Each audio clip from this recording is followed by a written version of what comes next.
The Pharmaceutical Industry Labor Management Association is the embodiment of a partnership that I suspect, because I've been in politics for a little while, the American people exactly wants us to do.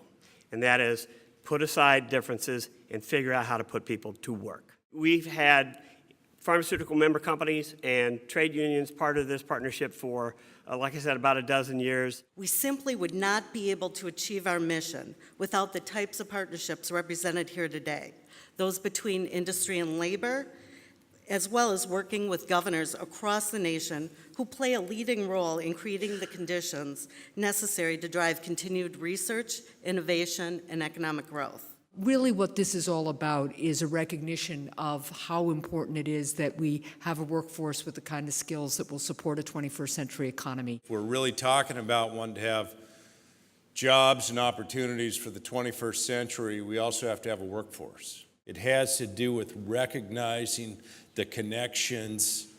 As was stated, if you're going to have $1 billion spent on a new pharmaceutical process, you also have to have the trained workers. The state building trades of California represent in excess of 400,000 construction workers. We learned a long time ago, 113 years ago, the state building trades was formed. And we found that if we partnered with industry, which was a railroad at that time in Sacramento, we could help set the standards that would drive projects, move projects along, put our people to work. All of us want to make sure that we're helping everyone in our states reach their full potential, get the kind of job training or education that is of interest to them, but that will also pay them well and leave them debt-free, which is so important right now in terms of affordability of higher education. The state of California has a vested interest in making sure that the infrastructure of this state can be built by California residents.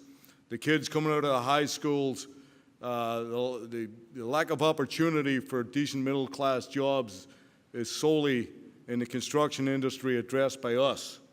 We pay for all of the training. We have dozens of training centers around the state of California. 1,600 training facilities sprinkled around the country in every state. Taken together, they would be the 4th largest community college in the United States. I've worked in construction for some time, and I've always wanted to be an electrician. It's just a very dangerous line of work, so I wanted to get some training, and union gives me that safety, at least in mind, because I know they're always looking after your well-being. They stress safety a whole lot here, and they're constantly teaching it. There's every beginning of every class, it's be careful, take your time, don't rush, make sure you follow instructions, follow your journeyman and whatnot.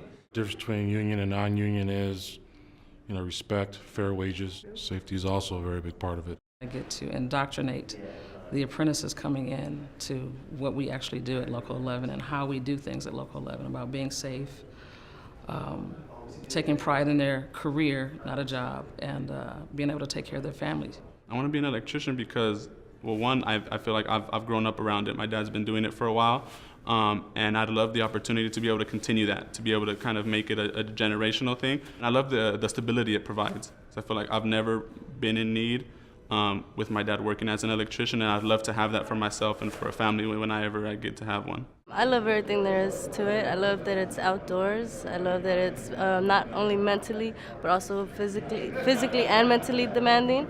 It's rewarding, not only financially, but it's nice to be able to look up and see that you lit up the lights, and I just love everything there is about it. 80 to 90% of the pharmaceutical industry's capital development is done with skilled craft workers, with union contractors, because for the same reason, they know that they have to get it right, and they have to get it right the first time. We're involved in all types of piping applications, medical gas, orbital welding, certain types of metal alloys that we're able to weld, that we have the certifications for those, and through the industry, and we're keeping up all the time with the modern technology. And that stuff is used worldwide, and it makes for a clean, safe environment. On the HVAC side, we control the air conditioning and the exhaust systems that go throughout buildings. In regards to pharmaceutical, because of the conditions that are required in some of the rooms in the medical facilities or pharmaceutical industries, we have to regulate the temperatures in those industries. And so we've had a long-standing relationship actually with the medical and pharmaceutical industry. It's so great to see a partnership that also recognizes the importance of investing in workers, not only for their own sake and not only for the sake of their families, but for the sake of the United States economy and for the sake of our future. Staying on the cutting edge of what the latest technologies are pretty tough, but they're industry driven. Most of the time our contractors are bidding that type of work, going after it, so we know what to train for. And so we stay on that edge. We bring all of those applications and needs to the Apprenticeship Training Center, and we teach, like I said, in clean rooms, from air balance to service, you name it. We have to be on that edge to provide that skilled manpower. To be clear, maximizing our chances for success to deliver innovative medicines to patients who often rely on us often requires our member companies to frequently overhaul highly complex R&D facilities. One mistake in the design or construction of a laboratory or a manufacturing facility can directly and negatively impact the drug development process. So whether it be patent protection for the pharmaceutical industry, their fight is our fight. If they're profitable, they will expand and we will do well. And so we have learned to build political muscle, because it's only through the partnerships that we will grow, and through industry growing here in the state of California.